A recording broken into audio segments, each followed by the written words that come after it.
Rimaikalaiki Masikuna. Hello friends. Today we're taking you high in the Andean mountain, in a hidden Inca village. Grab your map and explore hats, because our story, Mama Killa, the boy and the golden potato, begins now.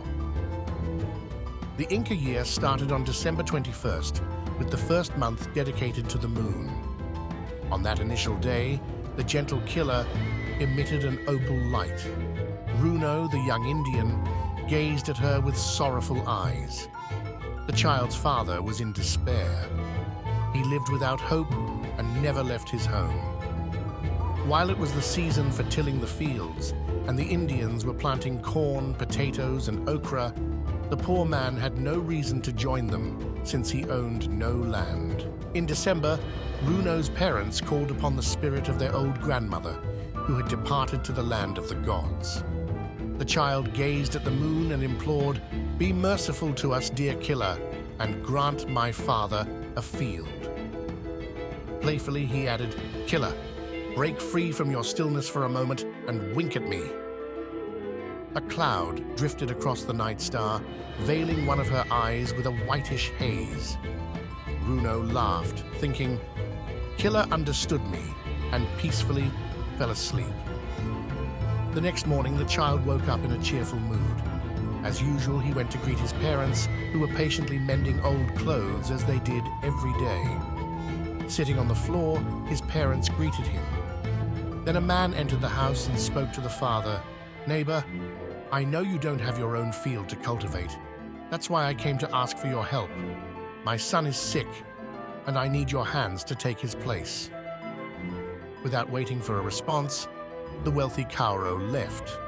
Runo wondered, "Killa, are you really as generous and kind as everyone says?" The woman then said to her husband, "Come on, get your rod.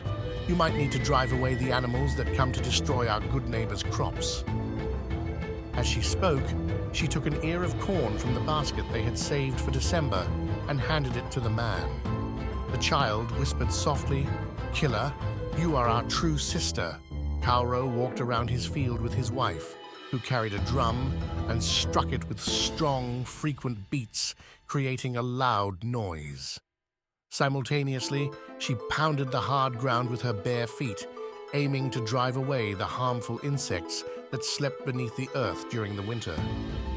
Kauro, carrying his tools, waited for the poor Indian.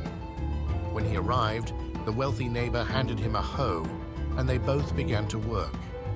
The poor Indian dug up potatoes without lifting his head, working tirelessly, happy to be useful for once. Even though the field's harvest wasn't his, he felt content with the work. As the sun set in the west and the warm air marked the beginning of summer, the day drew to a close. Kauro clapped his hands, signaling it was time to leave.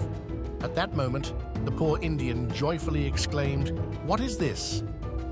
He had unearthed a huge potato, but unlike the others, this peculiar tuber echoed like a bell when struck by the hoe. The potatoes were enormous. When Kauro bent down to pick one up, it was so heavy that he immediately dropped it back to the ground. Both Indians realized that the remarkable potato was actually a large lump of gold, worth a fortune. Kauro, who was very wealthy and kind, expressed his joy to the Indian over this fortunate discovery, as the valuable object belonged to the one who found it. "Take this gold and may it bring abundance to your poor home," he said.